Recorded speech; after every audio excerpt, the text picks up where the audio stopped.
Now, Billy, you've done a lot of really cool stuff. And again, this is take 2. It's deja vu for me and Billy McNicol. I've heard about you forever. We follow each other on social for many years. And I'm always excited to see what you are doing. And it's so funny because when I first discovered you, I think it was on Instagram, and I was like, how is this guy a drummer in Louisville? And I don't know who he is, you know what I mean? And then you were out in LA doing all this cool stuff. And everybody I knew you because we have a connection through Mom's Music, where I used to work for many years for Marvin Maxwell, and Max actually hired me. So tell our listeners a little bit about yourself and about your experience, because you've got some cool stuff you have done, and you're a native, right? Yes. And you graduated from U of L, which is even more badass. Oh, I said it again. Well, that's where I got my start. That's where I made my initial name for myself, was playing drums for the University of Louisville Cardinals. I was considered their quote-unquote featured drummer for their basketball team, men's and women's, and I did the women's volleyball games as well. Super rad. Yeah, it was cool. And, this was back during the Freedom Hall days.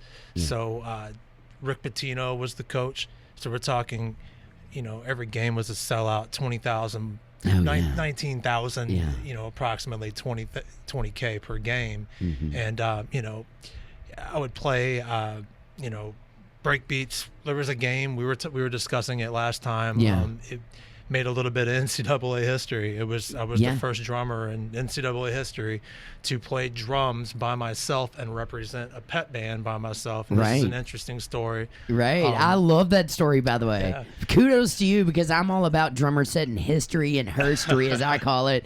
And I love a one-woman show or a one-man show. And I think drummers, sometimes they think, oh, we play an accompaniment instrument and we should be behind other people. But there are some of us that can stand on their own, absolutely, by themselves, absolutely. And it was and it's even better to be asked to do it. Yeah, absolutely. Yeah, when they're like, they come to you. The band had called off for the Louisville. It was the Austin Peay versus Louisville game, and this is in 2005, winter of 2005. Mm-hmm. The Billy Minardi Classic.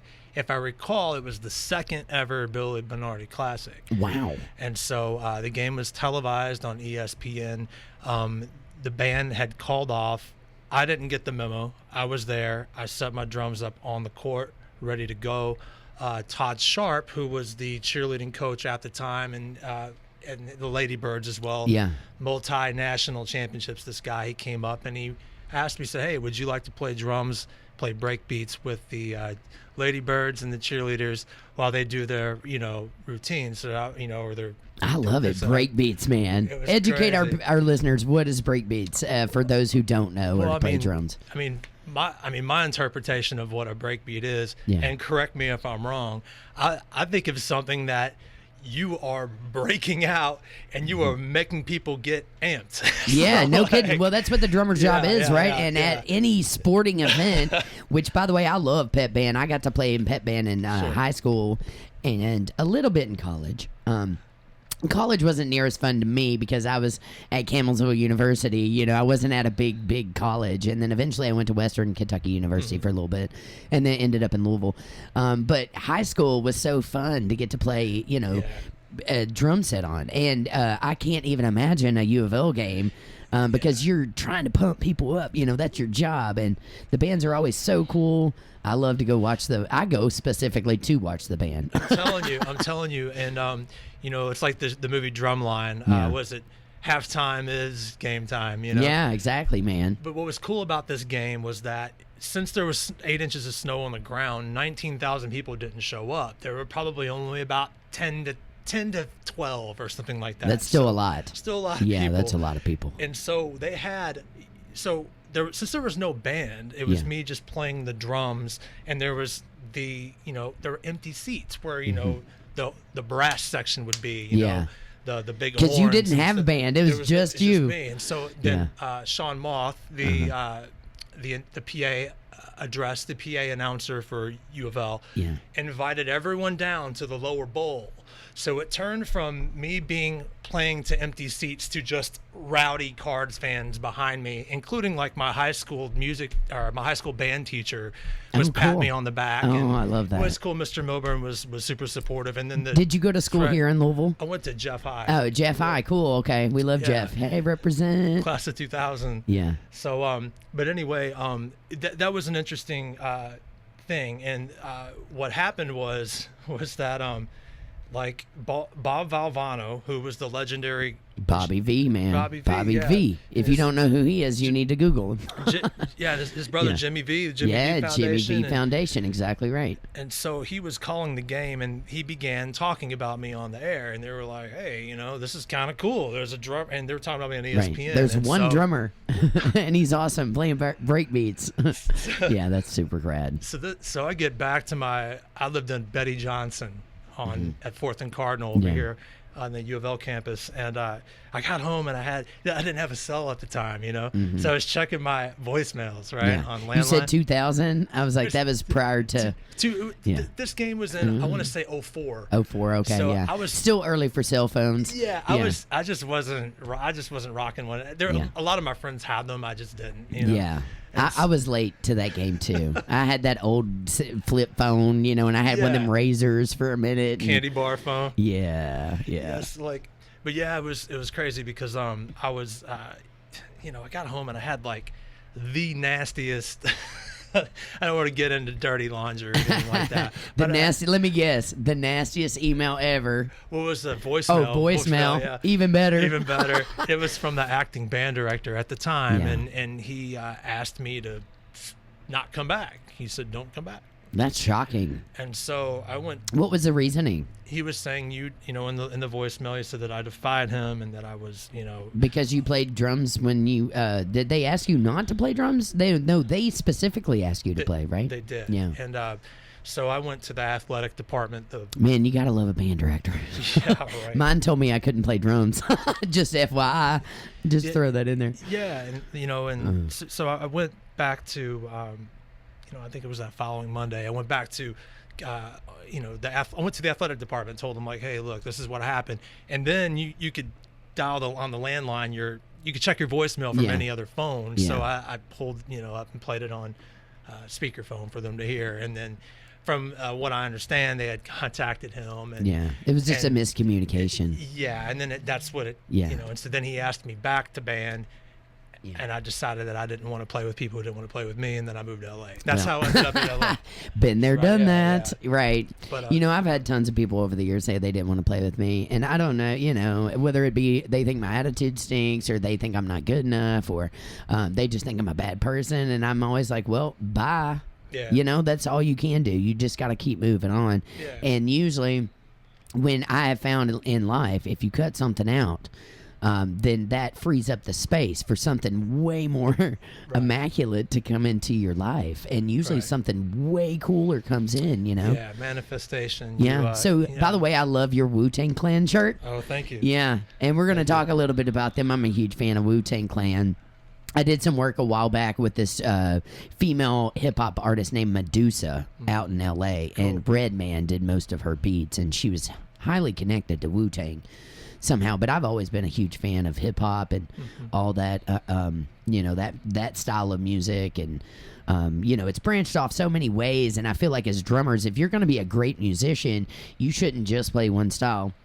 You can study blues all day, and that's great. Blues is a great musical style. Sure. But, it's not going to help you if you can't play rock and roll, or if you can't play, jazz, or if you can't read, or whatever. I feel like sometimes musicians get in their little box, and they are so scared to get out of it. And it's like, if you want to be multi-versed and multi-talented and accepted for your instrument, most people who study all kinds of different styles of music. You know what I'm saying? And all the time, no one's ever really a master at their craft. They're just, eternally a student of the game. Right, exactly. And we're going to talk a little bit later on after we have our call in from Shannon Connolly of Led Zeppelin, and who is now on tour with Hedrig and the Angry Inch all across the nation, about cover band music versus original artists, versus, because I know you've done a lot of cool original projects, and you have a CD out where you're doing like vocals and everything, which is why I love you so much, because I love you too, usually the drummer is just in the background. That's what most Right. bands think about drummers today. They just need to be in the background. They need to be a foundation. Right. That's not the case in my opinion. In my opinion, no. The drummer, if you have first off, if you have a house that is, the foundation is not solid and it's cracked, it doesn't matter what you build on top of it. The whole thing's going to be flawed. Right. If you have a solid foundation that you build on top of, the house is going to stand still. Right. So you can't build a band without a solid drummer who knows what they're doing. Right. And in nowadays society, and we'll talk about this too, the drummers almost have to know electronics, because if you see any major tour, it doesn't matter who it is. Look at a Beyonce or look at a Madonna or Gaga or whoever. Their drummers, they have the electronic systems over here. They've got computer systems. Half of them have a DJ system going on. It's like they're encompassed with electronics and drums, and there's all kinds of things that they're in charge of. They are literally the main brain of the operation going on. And back in the 30s and 40s, the drummers were the fronts. They were the band leaders. If you go back and look at a Viola Smith, she had an entire orchestra behind her. The singers were back behind her. Buddy Rich, same thing. Yeah. Gene Krupa, same thing. I mean, you look at any of those old school cats, and you'll see that it wasn't until about the 60s, 50s, and 60s, when television was created, when we started putting a face with a vocal. And before then, nobody knew what anybody looked like. They didn't care, know. And then because of that, and because of television and the way that it is transitioned today, we now actually put more emphasis on a singer who is a front, and what they look like versus an entire band. Most people know the lead singer of a band. They don't know the drummer of a band. Sure. So if you do know a Joey Kramer for Aerosmith, or you do know a John Bonham from Led Zeppelin, they were all key players in their roles. I had a lot of people tell me in Louisville, and this is like back when I was going to college here, and people were saying, Billy, you're really good as a drummer and a singer, but at one point you're going to have to pick one. And I always utilize that as motivation. Yeah. To say, you know what, no, I'm not going to pick one. Why I'm do you gonna have to both. pick, though? I've said the same thing. I don't feel like I have to pick. And there's still some people to this day that will try to, tell me to do that. But, the biggest original show that I ever played was I got invited to play back-to-back with Danny Carey from Tool. Wow. At the Whiskey A Go-Go. Wow. You know what I mean? I've been to the Whiskey A Go-Go. It's very famous at Sunset Strip, L.A. Right. That's where the Guns N' Roses and all the big bands, Motley Crue, got their start. Yes. That's legendary amazing, room. man. And it was an honor. And Danny Carey, man, he's one of my all-time favorite drummers. Is he still with Tool? He is, and they're about to drop a new record. Yeah, they're about to drop it. I saw they dropped their name today. And bonus, if I can find it in the system, we have a couple of early song releases from their new record here at LRS. If I'm not mistaken, I'll look for them.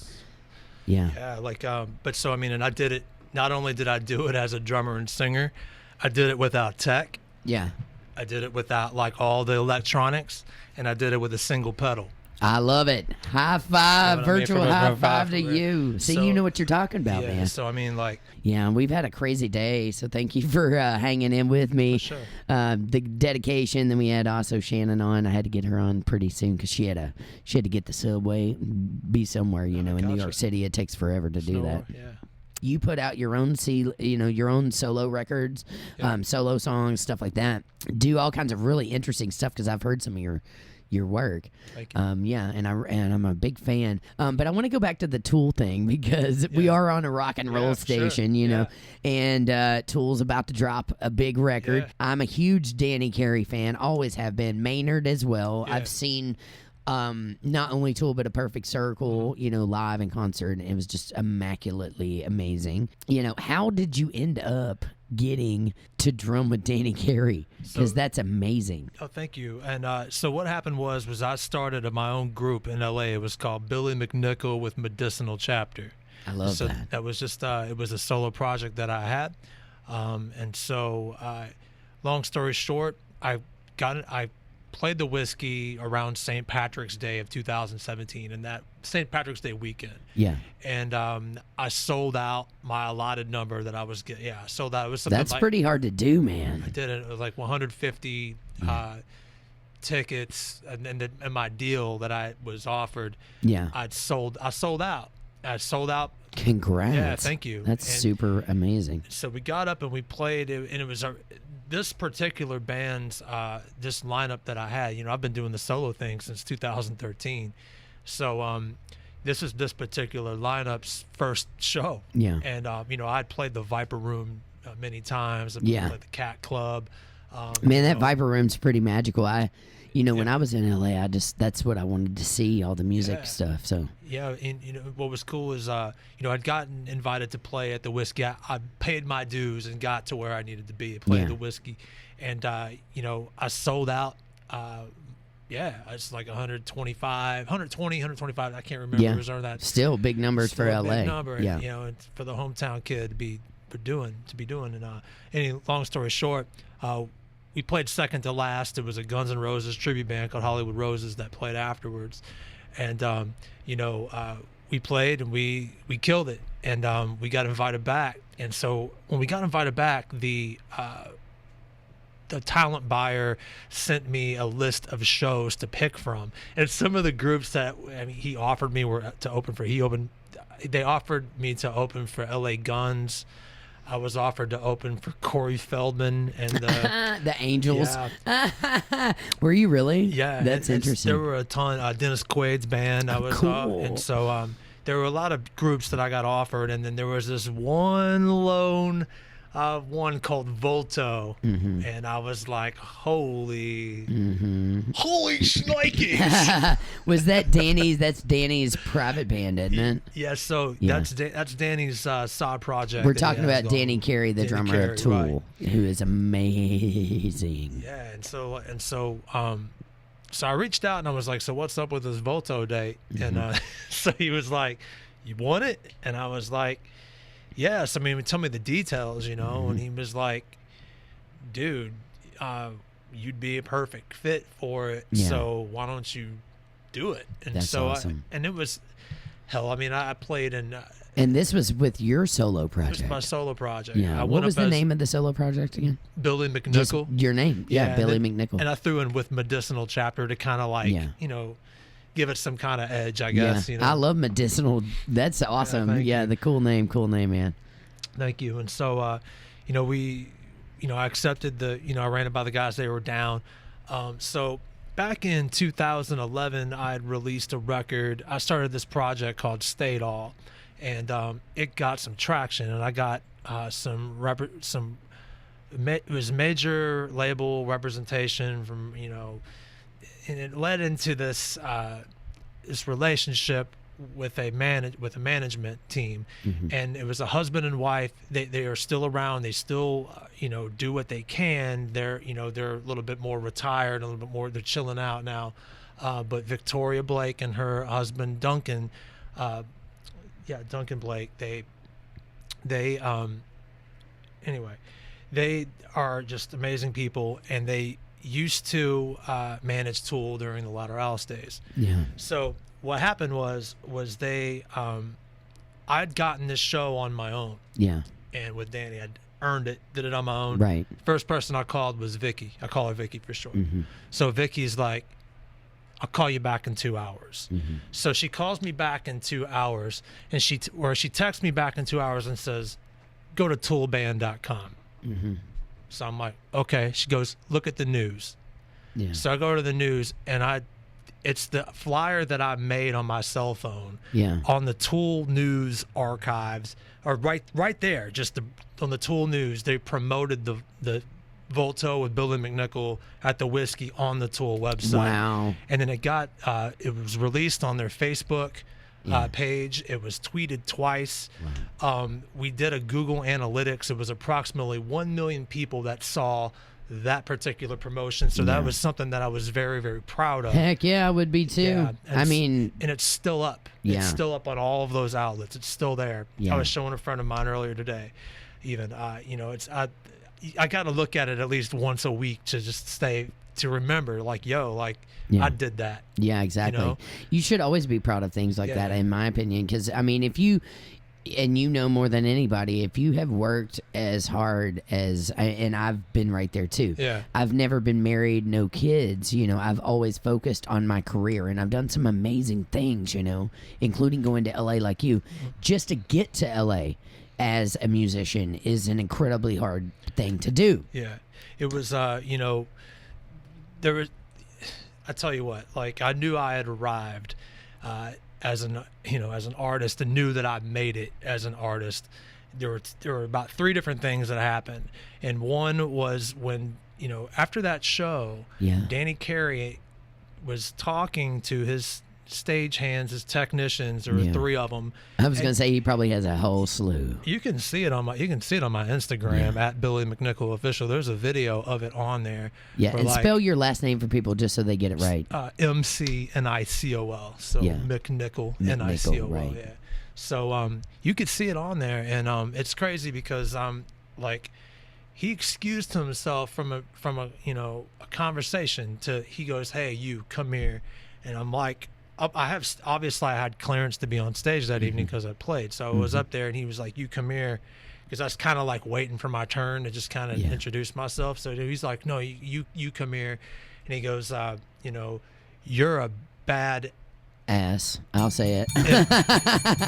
MF. Oh. Yeah, he goes, you're a mofo. badass We'll say MF-er, mofo. You're yeah. a badass mofo. And so we shook, you know, shook Yeah. hands, busted rocks. Man. And we were like, he was, you know, he's complimenting the band, and you know, he was like, yeah, he was like, man, what you're doing up there playing drums and the vocals, like, you're like, he's like, what you're doing is legit, and man, just keep it up. And we were talking about our mutual ties with Vicky and Duncan, and so yeah, and so anyway, long story short, It's all about who you know, ain't it, man? It really is. well, it's like with that particular thing was like I earned that show on my own. I got myself to the 95-yard line when I told Vicky, and when I told her what had happened, she pushed me in the end zone. Yeah. And that's what it's about, is like, yes, it's about the you know, it's about all the different relationships that you cultivate throughout time. Yeah. But you know, it's just cultivation of relationships, and then also having the gumption and the rehearsal time behind you to back it up when it's time to, right. you know, When it's time for you to shine, you got to Right. shine. You Yeah. gotta bring You got it. that. As Eminem says, Yeah. you got one shot. Do not let your, what is it? Do not miss your chance to blow, because opportunity comes once in a lifetime, yo. Yeah. You know, It's the truth. And then, so, you know, another cool thing that derived from that was that I met Tom Morello. And Tom Morello is a bad mama jamma. So Tom Morello, Tell everybody who he is, just in case they don't know. Tom Morello is a Hall of Fame, Rock and Roll Hall of Fame. Lead guitarist. Yeah, he's in Rage Against. Did they get inducted, or they're on the ballot? I don't know if they're on the ballot or not. I'm 1 degree away from him too, though, because Jules Sabule and him are great friends and do work together. Yeah, so Tool's on. I know they're on the Rock and Roll Hall of Fame ballot. I know that. I think Rage Against I think the they're Machine. On the They ballot. probably are. Yeah. And so he also played in an Audio Slave. He was the guitarist for Audio Slave with Chris Cornell. So I met Tom Morello, and he congratulated me. Wow. He congratulated me when I got that show. You've rubbed some elbows with some major players, man. With the best. Exactly. And so, with the best. That's how I feel like too, man. I have rubbed some major elbows with some of the best female musician artists and some of the best male artists too, you know. And then, you know, another thing that happened was I played a show with you know, it was a rally cry for the independent political movement.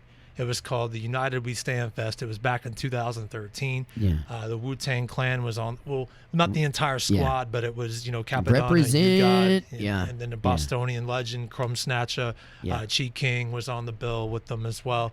And, you know, I was playing with a group called Sounds of Solidarity. Yeah. And we were doing a meet and greet at the W Hotel in Westwood next to UCLA. And, I saw this dude with like a Knicks basketball jersey, warm-up suit on, yeah. and he was iced out with gold, and I was like, man, that dude looks cool. So and he like looked over at me, he's like, what's going on, man? I was like, yo, so what's up? I'm Billy, and he, you know, we introduced he introduced ourselves to each other, and we talked, and he was a super cool guy.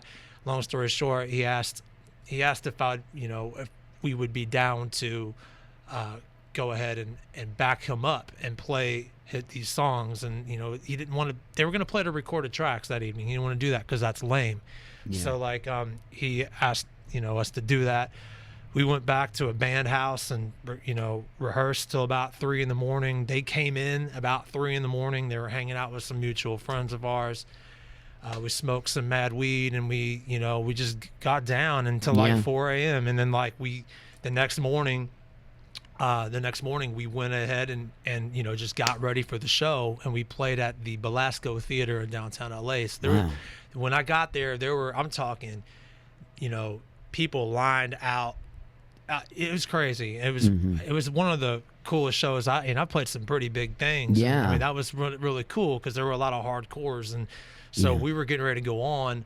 I played with another band earlier in the evening, and then went on last. Yeah. With Capiton and You God. And our opening act, the people that went on before us, it was Immortal Technique and Chino XL. Wow. Were on right before us. Wow. How cool is that? So I'm telling man? you, that was some crazy some major stuff. players on that. Well, a keynote speaker for that United We Stand Fest was Chuck D, Hall of Fame, Rock and Roll Hall of Fame. You're giving me cold chills right now. He's the founder of Public Enemy. And Public Enemy, dude. I've seen them multiple times in my day. I'm a big fan. Yeah, and so Chuck D ended up. It was crazy because we had followed. I think he follows you too on Twitter. He does. Yeah. I have the craziest followers on Twitter. Yeah. I noticed that. So I get everybody from Snoop to Nancy Sinatra to literally. Yeah, it's crazy. Sometimes I'm just Isaac Hayes follows me. I'm you just never know. It's kind of funny how that works. I played with his bassist one time. Did you really? Yeah, Ronnie Hudson. Yeah. Right on, man. We literally are well, now we're 0 degrees of separation now, but we were one for a while. Yeah. So, what was cool is that Chuck and I had we had numerous conversations about sports and recording and all kinds of. We had common, I like to collect baseball cards. It's kind of my thing, and dude, me too. I've got a whole. I just literally moved some into my garage. I have a whole entire thing of baseball cards that I've collected since I was a kid. That's my hobby, and so are they worth anything anymore? I don't even know. It's up and down. If they're really old, they are. I was a huge Pete Rose fan. I was a big Cincinnati Reds fan. So Johnny Bench, and King Griffey and King Griffey Jr. And I was an A's guy. Yeah. The bat, Mark the A's, McGuire, that was Jose Canseco, wasn't it? Yeah, Terry Jose Canseco. Steinbeck, Yeah, Ricky Henderson. Back in the day, they were pretty popping. Yeah, no kidding. That was my squad. But we would talk. He likes baseball, so we would talk about baseball and sports and just whatever. And and it was cool because I hit him up, and one time I was like, hey, I'm gonna be on that bill, and he was like, okay, cool, maybe we'll run into each other, and so long story short, we never ran into each other on that bill, but he came back the following year and played it again. Yeah. Or he did a set, and he was a keynote speaker as well. Yeah. But anyway, I had tickets to that one. I didn't perform at that one. Mm-hmm. That was the following year. So I showed up, and the woman who put it together was like, hey, Billy, hey, Chuck's downstairs. Go say hey to him. And I was like, oh, yeah, cool. So I went downstairs, and Chuck D was surrounded by 4 or 5 people. Mm-hmm. And one of the guys turned around as soon as I walked in the room, and he goes, Billy McNicol, drummer from Wu-Tang. I love that. And I was like, holy crap. So I went over there, and everybody shook my hand, and then I got to Chuck, and then Chuck looked up at me, and he put his hand, and he goes, it's nice to meet you finally. Yeah. And so that was one of the moments too where I knew I had arrived. Amen to that. Yeah, I mean, dude, you're hanging out with Chuck D. Yeah. Public Enemy. Yeah. You know what I mean? The fact that he knew who I was before, you know what I mean? Yes. That's what's up. Yeah. And, that's what you push for as an artist. Right. I got cold chills. It kind of reminded me of my experience in LA just a little bit, because when I was out there, I was doing a theater show in Culver City at the Kirk Douglas Theater. Yeah. And not only was I parking in Kirk Douglas's personal parking spot, but I was behind plexiglass on the show, and I would look out and be like, I think that's Courtney Love. you know? Yeah. And then all of a sudden they like, beep, beep, Courtney Love wants to meet the band backstage after the show. And I'm like, it was Courtney Love. You know, Matthew Sweet was sending me flowers, and Nice. he was the guy who wrote the record Girlfriend. Yeah. I met the Bangles while I was out there. You know, I was in a band with people who are now on tour with Kesha and Kate Bush, and you know, had toured with Lindsey Buckingham, and I mean, amazing players, you know. It's like, And it was just like, and then when the book came out, the book on women drum set players, where they have my cover on top of all my idols at the bottom, I was like, you know what? I finally have arrived. And I feel like I wasn't appreciated on a local Louisville scene until I went out there, and I still wasn't, you know, on some levels. But at the same time, I feel like I don't feel like I have to continue to play bars anymore or try to prove myself locally. And some people look at you and say, well, that's conceited. And I'm like, it's not conceited. I have busted my ass, excuse my language, to be able to do all these things. You know, meanwhile, when you had a 9 to 5 and we're sitting there doing this, I was out busting my ass, you know, trying to make it. And I networked and I did all these things that I was supposed to do. And, you know, how would you feel if you're a singer and you're on the cover of a book with all these other famous singers that you've idolized your entire life? It felt like I had kind of made it, you know? Sure. And finally, I didn't have to be so hard on myself to try to keep driving to prove myself to people who didn't believe in me. I was like, you know what? Finally, if you don't believe in me, I don't care. I'm on a book cover with my idols. You believe in yourself, and that's all that matters. Exactly right. You know, because all this other stuff is noise. You know, like, I mean, you know, since I've been back, I mean, there have been a lot of people who are like, bro, that's the man right there. That's the man. Yeah. And then there are some people, you know. Yeah.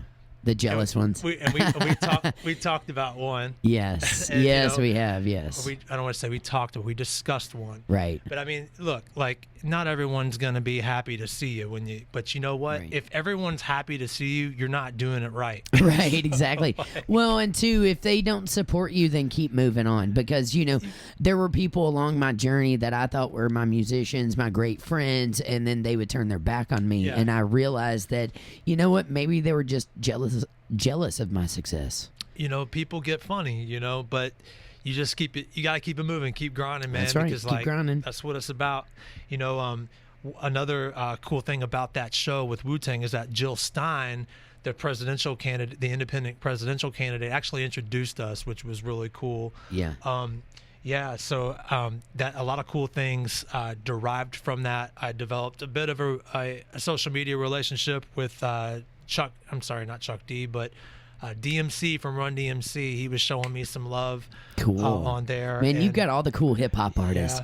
All my favorites too. Another Hall of Fame. You know. Yeah. So you know, all of the major players that I've played with, collaborated, shared the stage with, are all in the Rock and Roll Hall of Fame. And so, that's like, super rad. And so I just stay motivated by that, because I know if that's the company that I can keep, that's where I can end up. Heck yeah. And that's like, and you know, laugh if you want. Oh, Billy thinks he's gonna make you think I care? You know what I mean? So, like, you think I? That's like, exactly how I feel anymore. I'm like, y'all laugh at me. You can walk by and laugh at me all you want. I don't care. I'm gonna keep it grinding. I've done some really cool stuff, and when I leave this earth, you know, hopefully not anytime soon, but when I do, I feel like I've done what I needed to do to achieve my secure role in what I call herstory. It's to a point where, you know, whenever I go play the Yum Center with the Cards, I usually do it around the holidays. Yeah. I get introduced. I get introduced at the Yum Center. Exactly. I've done, you know, radio interviews with Paul Rogers before the game. You know what I mean? So, like, super rad, man. You know, I know I'm respected. I have nothing to prove to anyone. Exactly. Like, You've already done the hard work. I've been there, done that. I could teach a class on it. You know, like, exactly. Please, you know. Yeah. That's what I keep telling all my kids too when they're like, Miss Jyn, you know, so and so made fun of me for being a drummer for da da da. I'm like, look, kid, if I'd have given up every time somebody told me that I sucked or I was stupid or they didn't like my attitude or they didn't like my outlook on something, then I would never have done anything, you know. So I just try to give them the encouragement and the tools to be like, look, you're going to face that. You know, you're going to face a lot of hate. You're going to face getting punched in the head, you know, because you are who you are. You're going to, you know, you're going to get all kinds of things that I've faced. I've had guns pulled on me before, you know what I'm saying? Yeah. And you just got to keep rolling with it, and you just got to keep believing in yourself and not listening to all the noise, as you call it, around there. Yeah. I want to talk about this track that we're about to spin right now because I love that you do vocals and you do drums because that's one of my things too. I love all that stuff. And tell me a little bit about this track number 1 here on the CD you brought in. So I'm putting together an anthology right now that I'm going to release as an independent artist. It's going to be called Billy McNicol, 20 Years In, and basically celebrating 20 years worth of recorded music, which is hard to believe. I feel like I've stepped into a time warp. Yeah. So I'm really excited about it. But this first track is a song that I call Rectangle. And it did bring me a little bit. Thank you. It brought me a little bit of. It was one of my first viral songs that I had ever released. Yeah. There were a couple of versions of it, but this version right here, I haven't really put out as often. There was another version I had called Skywalker Kush, which got a lot of notoriety. I love that Skywalker Kush. That's a type of weed, ain't it? Yes, man. I know my weeds. That's how we roll. That's right. That's right. All right. Well, we're gonna listen to this because I actually love that, and I love that you brought it in some, a track that is not generally played because that's what LRS is trying to do here at the Walrus. We want tracks that nobody's heard before. So this is Billy McNicol with Rectangle. Is that correct? Yes, man. All right. And we're going to hear you rock out, man, because he's got some good stuff. You're locked on to LRS, the Walrus.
That is Rectangle, Billy McNicols. Man, that's an awesome track. Thank you. Kick ass on that. Thank you. Where did you record that at? So we had so my boy Keith Jackson, we had a warehouse space right next to South Central LA. It was in a place called Torrance, which is in the South Bay, like right next to Redondo Beach, like inland, and then literally right. If you start going like east, it's like you start getting into like South Central LA. Oh yeah, I know exactly where you're talking about. Yeah, we had this warehouse space there. We literally set up all these different mics, and we did it. It was completely independent, all on our own. And I gotta give a lot of props. Thank you. I've got a lot of props to my man Keith Jackson, Derek Jackson, out in Los Angeles. He did all the keys and stuff. He did a lot of the production and stuff. I love all the little electronic sounds in the background, like Atari and stuff like that. Yeah, he's really, really great at that. And I do owe a great deal of gratitude to him for helping me. I had a vision, and I basically just, here was my vision. I handed the ball to him, and he was like, all right, let's go. So exactly. Very, very fortunate. And I've got another song on there too. Yeah, let's hear the second track. Introduce the second track to us. This song's called Tremoya, and I basically wrote it. I got the title from a street I lived on in Hollywood. It was called Tremoya, and I looked it up. I guess it means it's a poisonous apple. So I just kind of took that and was like, well, maybe just check the lyrics out. And you can, art's up for debate, right? Exactly. So let's see what it's going to say all about. I like the poisonous apple thing. It's Billy McNicols. You're locked on to LRS102.com, the Walrus. Stay tuned.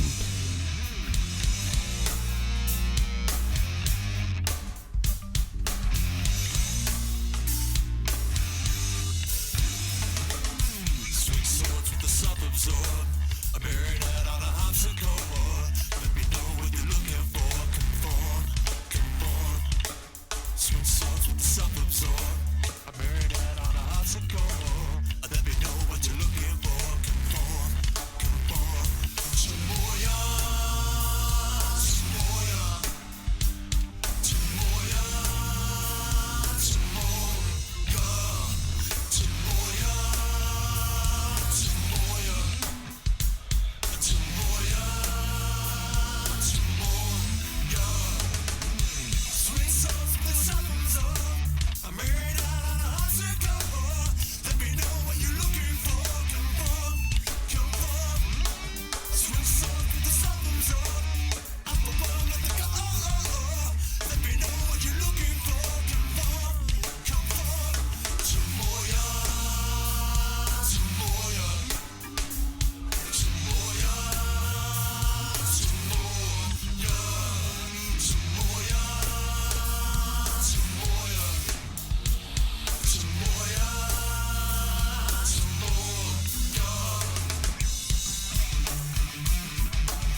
All right, that was rocking, man. I love Thanks, that you just.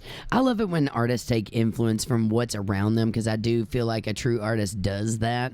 And you just took the name of the street that you were living on and wrote a song around it. Yeah, I was Yeah. literally walking back from a gas station. I think I went down and got like a Cliff Bar or something and was Yeah. walking home. No And kidding. and That's just really started rad. Thinking, like, just to the rhythm of my walk home, and I saw that. I was thinking in my head, boom, boom, and I saw that, Tremboya, and I started thinking like almost like an Indian tribal type thing. I don't know. Yeah, it gets stuck in my head too. That's pretty rad.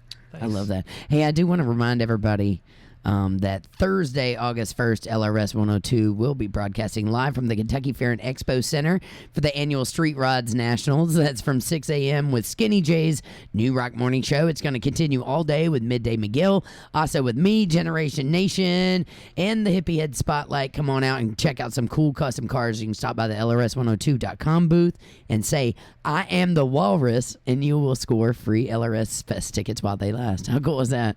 Dope. All you gotta do is come by and say, I am the Walrus. I love the Walrus. I keep saying they need to make us a little emoticon that's a walrus head, Right. too. Yeah, because we don't have that yet. Yeah. Billy, it sounds so like, I mean, you've just done some cool stuff. And I love, like I said, there's not many drummers out there that put out their own solo records also doing vocals. Right. Yeah, I know because I do it too. Yeah. So it's like, yeah. You know, my dad was a drummer and a vocalist, and he played in the latter days. If you're familiar with the Rugbies, Yeah. I'm sure many Oh, of yeah. the people here in Louisville are familiar with the band the Rugbies. Yeah. Well, my uncle Steve was the main guy Yeah. in the Rugbies. Steve McNicol was my uncle, and Is that how you kind of got your start with the Right. vocal thing? right? Yeah. So, you know, what it was as the Rugbies kind of progressed, and as you know, the late '60s turned into the '70s, and the '70s turned into the '80s. I came Right. around in '82. They had become this, you know, a novelty type of act called the McNicols Brothers. Right. And so I grew up like on the road, and I remember I have vivid memories as a young kid watching my dad play drums, and he would sing lead on a few songs. And my dad had a beautiful rock voice, and what the cool thing about the McNicols brothers was that not only were they all fine, exceptional musicians, but they all sang, and they could do those Beach Boys type harmonies and stuff like that. So, Yeah.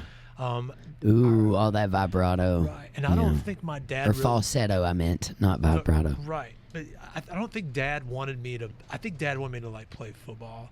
Oh, or, yeah. like, Or be focus a on doctor. sports, or yeah. Yeah, like Right. most parents. Yeah, But I get it. But so he didn't really like. He showed me some basic stuff, but it wasn't even like.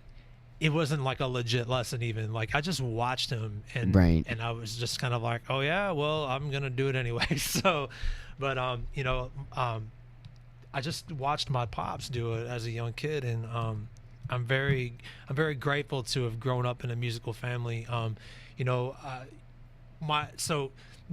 only is it do I look up to, obviously I look up to my uncle Steve McNicol, and look up to my dad and my uncle Edward and my uncle Jimmy and my oldest uncle Kenny.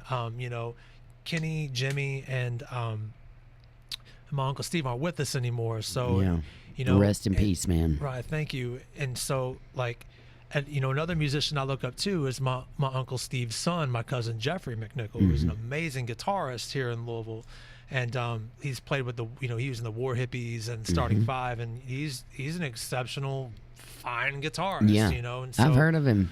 I've heard of the War Hippies, too. and so I was just around badasses my whole life, and so I just knew I had to step it up. If this is my family, and I need to be good too. And I from my knowledge, I believe I may be the youngest McNicols still playing. I'm not sure if any of my younger cousins are playing it. Yeah. I hope they do. We want to carry on the name. Yeah, obviously. carry on the tradition for sure. So I mean, I was going to say I can relate because my whole family was very musical. My Yates side of the family, very musical. My dad was a drummer, you know what I mean? And just big steps to follow. And from the time, and you're kind of a marching band cat kind of too, right? Yeah, so I was co-section leader of my drum line in high school, sophomore year. And then I became section leader junior and senior year. I absolutely hated marching band. Yeah.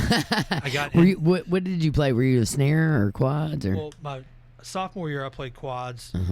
Junior year I played quads again. Senior year, I played snare. Cool. At U of L, I played. Yeah, you're a big dude. I could think, because for me, it was really hard for me to like carry that stuff. That was more like the pit because I could play drum set, timpani, or marimbas. I wish I could have played in pit. I wish they would have, had. But they just wanted to keep the battery on the field and do all that. When I got to U of L, it used to be it was a prerequisite that you had to play. You had to play in the marching band before attempting to play in basketball band. But I carried the biggest bass drum. We had 7 bass drums at U of L. Oh wow, 7! I carried bass drum 7. I carried the biggest How one. big was that? Oh man, I know bigger than 26, right? Oh, it was like 30 something. Oh my gosh, I probably couldn't even pick that thing up. Or I'd roll over on top. It was big. It weighed 80 to 85 pounds. Wow. And I was the only one capable enough of carrying it. Yeah, I was going to say, because you are very strong. Yeah. Thank you. And so, and I beat the hell out of that thing, and I earned my scholarship. Good for you. That money that they gave you, they only gave you like 50% of your spring tuition. Yeah, exactly. I don't know how they do it now, but they don't pay for nothing, and we're all in debt. Anybody goes to school. Yeah, I'm totally joking, but anyway, Billy, it's been awesome to have you on the show. Yeah, what else? You got anything coming up that people want to go to, or can they check out your website? Yeah, absolutely. My website is bmcnicoll.com. I'm about to release this record on my, the Billy McNicol 20 years in. I'll keep everybody posted. I'm on Instagram if you'd like to shoot me a follow, Billy McNicol Official. I've been gigging with a group called Rivershine, who is a country group. Love it. Ooh, that's a switch. Yeah. Right. And so I'm actually playing. That's why I was going to say that's why I love you, though, real quick, and I'll let you finish. But that's why I love you, because you've done from hip hop to rock and roll to you do your own stuff. You remind me of me, you know what I'm saying? And a little bit, it's like we're brother and sister almost. Yeah, absolutely. Which after this interview, we're going to claim to be brother and sister from now on. Let's do it. I'm down. Right on, man. I'm an only child, so I welcome. Right on. And I'm here in Louisville with zero family, so I always say my musical mates are my family. You know what I'm saying? You got yourself a brother. Awesome. Well, you got yourself a cool sister, and we both play drums, and we both produce, and we do, solo records and all kinds of cool stuff. So I love that you're going to country, because I got my start in country. That's awesome. This is about, I played in an alt country, 2 alt country projects in LA. And it was interesting because it was foreign territory for me. And, But even this is still kind of foreign because it's mainstream country. Yeah. The band's called Rivershine, and we currently I can't take credit for the track that's on the radio right now. It's not me on there. Yeah.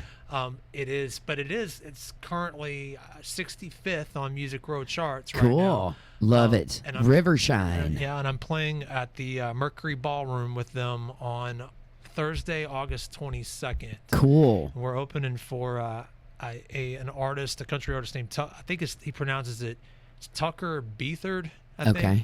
Cool. So Tucker Beathard. And that's at the Mercury Ballroom. Man, what a cool room to get to play, by the way. I visited once the very first time I played the Yum Center. When I came back into that in 2013. They were building it. And Mark Maxwell, we were just talking about him earlier, he sent me down there to go check it out. He was like, dude, there's a new venue down there. You should play it sometime soon. Go check it out. And they was still under construction. So I've still yet to step foot in over there. So I'm really excited about that. And I've got a really big project that I'm working on. And I can't really go into specifics, but I'm working with a very, very well-known, established hip-hop artist. Cool. Whom I've had ties. I will throw a hint. It is a part of the squadron of the aforementioned people that I've worked with. Sure. So it is one of the aforementioned superstars that I've worked with. Cool. Love that. I've got two artists locally here that are going to be on the song as well.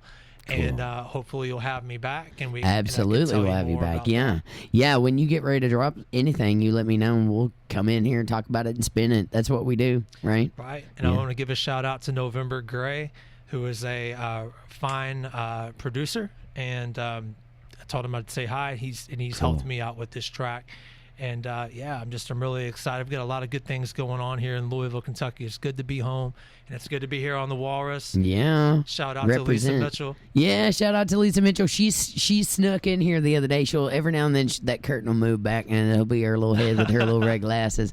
You know, she's a sister of mine too, pretty much, because we worked in radio for long time, and she was also the MC at my She Castle event that we put on last couple Sundays ago. Yeah, that's the Midnight Rider. Yeah, the Midnight Rider. That's exactly right. That's what they used to call my daddy too. The Midnight Rider. That was his name, or the Midnight Mover was his nickname. Yeah.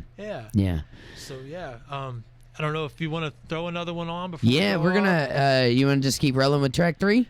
We could. What you want to play? So let's roll out with. Let's do it. Let's roll. Let's roll with. Roll it out with. Whatever, with the number 3. Just play whatever. Yeah, listen, man, you're locked on to the Walrus. It's been so awesome to have you in, Billy. I want everybody to check out Billy McNicol, drummer extraordinaire. They can find you on Instagram, social media, Facebook. I don't know, YouTube. I don't know. You're on everything, right? Google me. Yeah, Google me. Yeah, I wrote a song once that had that lyrics where I just came in. I went, Google me. I felt so. Like, I don't know, somebody introduced me to someone yesterday, and she was like, "Are you a drummer?" And I was like, "Yeah." She's like, "What's your name? Who you play for?" And I went, "Google me." And I just felt like I felt really mad. Like I'm a mean person. Don't be. You know, I walked into a gas station not too long ago. You'll appreciate the story, and then we're gonna finish it up with track 3. But I walked in, and some guy, I had my hair down, and I had a hat on, and I had kind of this rock and roll look going on, and because in my everyday, I'm not always that way. I got my hair up and just a hot mess. But anyway, he goes. The guy working behind the counter was like, "Man, you've got a really cool look going on, man." He was like, "If you had a talent, you could be on YouTube or something." That's what he said to me. And so I took a piece of paper and I wrote down Jyn Yates, female drummer, and just handed it to him. And I was like, "YouTube me, man. See you later." Yeah. And that's how it was. Wow. Anyway, well, Billy, it's been a blast to have you up and up on the Walrus, LRS102.com. We will absolutely have you back, brother. Thank you so much. And much luck to you and your, much success in your career from here on out. And we'll have to collab on something. Let's get it. All right. It's Tuesday, y'all. Tune back in tomorrow on Jyneration Nation, LRS102.com. Lots more guests all this week. Rest in peace to O'Reilly. And everybody, have a great day and keep it groovy. Rest in peace, Ron Underwood.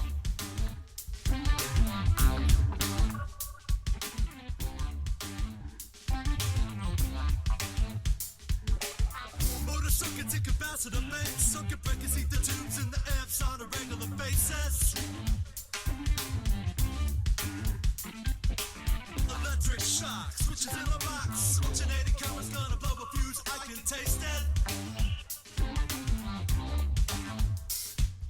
Watts, split my voltage equals amps. In the drinking like the vibe swings from the tube to the resistor.